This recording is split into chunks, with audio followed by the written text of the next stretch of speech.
1886 మే 1వ తారీఖున మన ఎర్రజెండా ఏర్పాటు జరిగింది.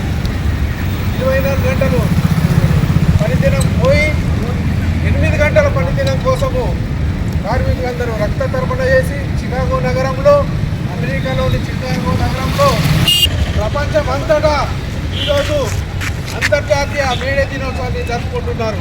కాబట్టి ఈ జెండా కింద అనేక హక్కులను సాధించుకోవడం జరిగింది.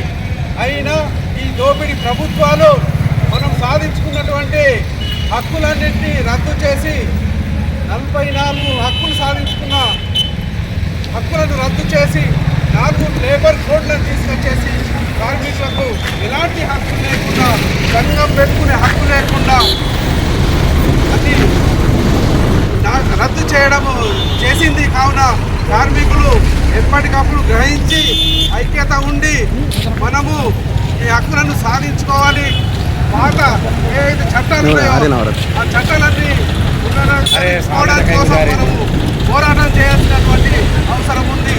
ఈ నరేంద్ర మోడీ గవర్నమెంట్, అమిత్ షాలు కార్మిక వర్గంపై తీవ్రమైనటువంటి నిర్బంధాన్ని తీసుకొచ్చేసి కార్మికుల ఐక్యతను దెబ్బతీసి మనందరినీ హక్కులను తీసివేయడం జరుగుతుంది. కాబట్టి దీన్ని గమనంలో ఉంచుకొని మనమందరము యూనిట్గా ఏర్పడి హక్కులను పోరాటం ద్వారా సాధించుకోవాలని నేను తెలియజేస్తున్నాను.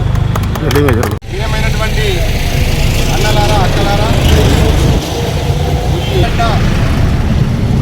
ప్రపంచంలోనే పేదల పక్షాన ఉన్నటువంటి ఎర్రజెండా పుట్టుక 1886లో ఎర్రజెండా పుట్టింది.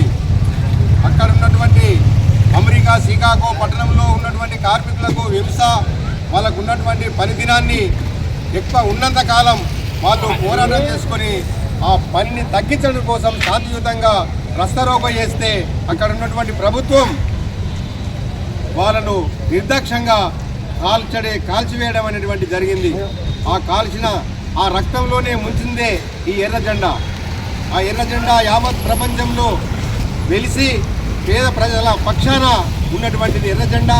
ఈ ఎర్రజెండా నాయకత్వాన ఆ షికాగో పట్టణం కాకుండా యావత్ ప్రపంచంలోనే ఈ యొక్క కార్మికుల హక్కుల్ని సాధించుకున్నటువంటి చరిత్ర ఉంది. 44 చట్టాలు, సమ్మె హక్కు, నోటీస్ ఇచ్చుడు, కరపత్రం వేయడము, ఇవన్నీ ఉన్నటువంటి చరిత్ర కలిగినటువంటి హక్కుల్ని ఈరోజు ఒక మాటతోటి నరేంద్ర మోడీ 44 చట్టాలని 4 కోట్లుగా చేసి ఆ 4 కోట్లు అదాని, అంబానీ, టాటా, బిర్లా, గోయంకా, పెట్టుబడిదారులకు దారదత్తం చేసే విధంగా ఈనాడు మోడీ ప్రభుత్వం చూస్తూ ఉంది.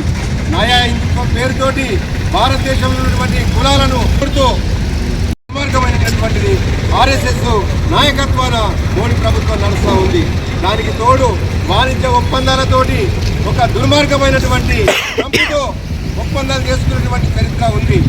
ఈ యుద్ధ వాతావరణంలో ఒక యుద్ధ నీతి లేని యుద్ధం చేస్తున్నటువంటి ట్రంప్కు మద్దతుగా ఈనాడు నిలుస్తున్నాడంటే అది చాలా రేపు రాబోయే రోజుల్లో మన కార్మికులకు మరింత ఒక హెచ్చరికగా రాబోతుంది.